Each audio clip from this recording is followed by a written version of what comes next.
नमस्कार, मैं हूं आपके साथ अमरीन जहां और आप देख रहे हैं happy day news. Happy day news में आपका स्वागत है। चलिए नजर डालते हैं हर छोटी बड़ी खबरों पर। हमारे साथ जुड़ने के लिए ऐसे ही बने रहिए और हम आपको अपडेट देते रहेंगे। टाइम स्पेंड किया है आपने। अब अगर घर जाओगी तो आपको हो सकता है आपका आपके रिलेशन वाले आपको जान से मार दें।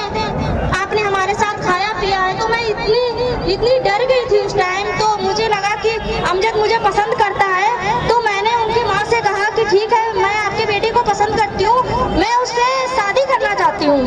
अगर वो मुझे वहाँ से ले आए हैं तो मैं एग्री हूँ, ठीक है, वापस नहीं जाऊंगी। लेकिन पता चला बाद में कुछ दिन ऐसे रहते रहते उन्होंने अपना बड़ा बेटा फिरोज खान, जिसके एक्स बीवी एक्सपायर हो गई थी, बट मुझे ये बात पहले नहीं बताई। उससे 4 बच्चे भी थे, 2 बेटे और 2 बेटियां। उसको वहाँ बुलाया गया और मुझे धीरे से बहुत प्यार से समझाया गया कि तुमको बेटी बना के रखेंगे और मेरे इस बेटे के साथ आप शादी कर लो।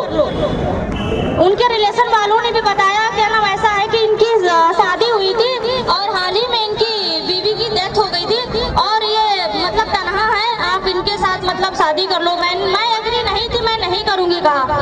ऐसे करते करते इन्होंने बहाना से मजार पे ले चल रहे हैं बोलकर बरेली शरीफ जो बोलते हैं, वहाँ आला हजरत के यहाँ लेके गए। 2-4 मौलाना मौलवी भी थे, बीच गाड़ी में मुझे बीच में बैठा के ले गए। उस वक्त मेरे साथ अपना कोई नहीं था जहाँ पे मुझे कोई सपोर्ट कर सकता, वहाँ पे ले गए। मुझे नहीं पता था कि इन 4 लफ्जों में इन लोगों में शादी हो जाती है। इन लोगों ने मुझसे जो जैसे कहा ऐसे कहो, मैं कहती रही, मुझे नहीं मालूम था। इन्होंने वहाँ से मुझे पूजा के नाम पे वहाँ पे इन्होंने मुझे नाम रख दिया मेहरून निसा। तब मुझे पता हुआ, आप मेरा नाम क्यों चेंज कर रहे हो? कहने लगे अब आप इनके शादी इनके निकाह में बन गई हो।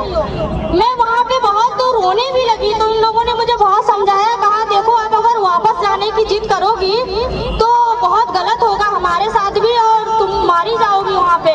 तो मैं ऐसे ही कुछ इतना खौफ ज्यादा हो गई थी। मेरे रिलेशन से कोई कांटेक्ट नहीं था, मेरे पास फोन भी नहीं था उस टाइम। जिस टाइम अमजद मुझे ले गया था, मैं ऐसे ही अपने घर का फोन छोटा चलाती थी, मेरे पास कोई बड़ा फोन नहीं था, तो मैं फोन भी लेके नहीं गई थी।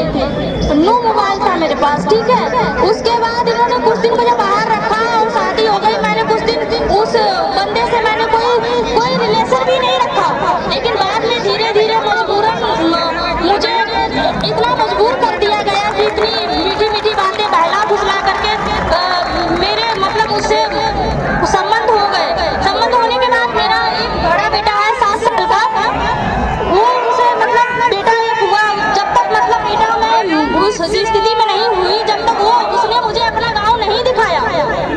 बाद में बेटा होने के बाद मुझे अपने गांव में लेकर के आया। बाद में पता लगा यहाँ आने के बाद कि इसकी फैमिली कितनी गंदी है, फिर भी मैं एग्री नहीं थी इनके घर में रहने के लिए और ना ही मैं रहना चाहती थी।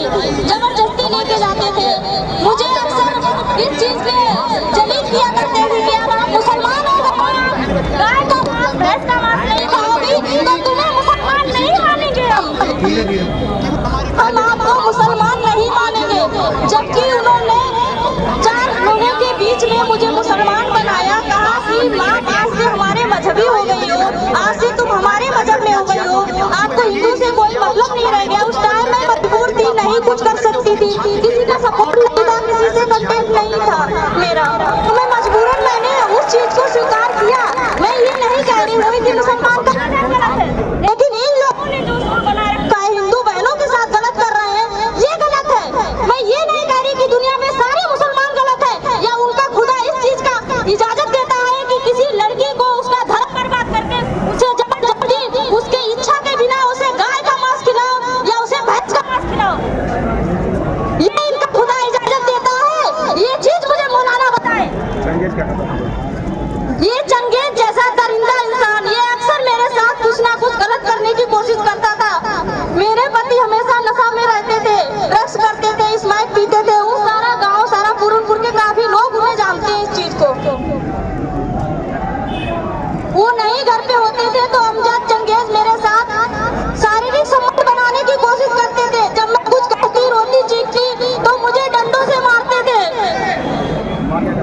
और उसकी माँ से सबसे ज्यादा गलत थी, अपने बेटे को नशा करने के लिए भेज देती थी और वो ये चाहती थी कि उसके आए हुए जितने मतलब उसके मतलब रिश्तेदार हैं या जो भी है उसके घर में तो एक ना एक आता ही रहता है, नेता मौलाना मौलवी एक ना एक आता ही रहता है। उसकी ये इच्छा थी कि मैं उन सबसे संबंध बनाऊं, उसके घर की रोजी रोटी चलाऊं, वो मुझसे ये चाहती थी। वो इतनी गलत घिनौनी औरत है, उसने एक नहीं कई जिंदगियां बर्बाद की है। हमेशा चंगेज को मैंने देखा है, कभी 18 साल की लड़की, कभी 14 साल की लड़की, और हमेशा हिंदू की ही बेटी। क्यों हमेशा हिंदू की ही बेटी लेकर के आता था? उस पे मैं जब सवाल करती थी कि आप लोगों ने मेरे साथ जो किया पर इन बहनों के साथ ऐसा क्यों कर रहे हो, ऐसी अयासी क्यों कर रहे हो, तब वो कहता था तुम्हें क्या मतलब है।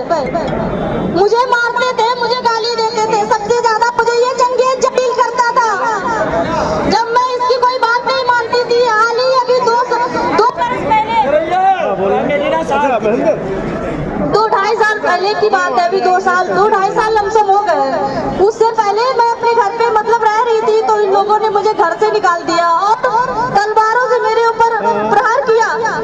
बड़ी मुश्किल से मेरी गोद में 1 साल का बच्चा और 5 साल का बच्चा, दोनों बच्चों को लेकर के मैं गोद में उस घर से बाहर तो हमें बताओ क्या कभी रात के 12 बजे उस घर से निकली हूँ। मेरे पति को भी मारा, दिखाई दिए कुछ समय मुझे पूरनपुर में यहाँ रेंज पे रखा, 2 महीने रही। यहाँ भी उन्होंने स्मैक पीना और